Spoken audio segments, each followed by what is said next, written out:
In this video, we'll explore the various types of Australian travel visas, their significance, and how to choose the right one for your trip down under.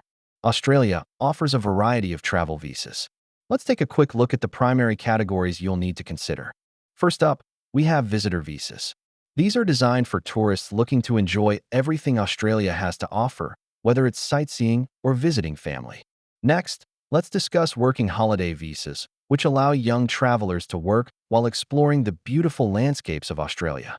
For those looking to study, student visas are necessary. We'll cover the essential requirements and duration of stay.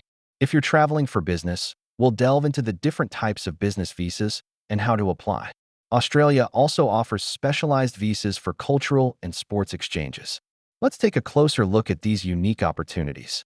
Applying for an Australian travel visa can be straightforward. Here's a step-by-step guide to streamline your application process. While applying, many encounter pitfalls. We'll highlight common mistakes you should avoid to ensure a smooth application. In conclusion, selecting the right visa can make or break your Australian adventure. We hope this overview helps you make an informed choice.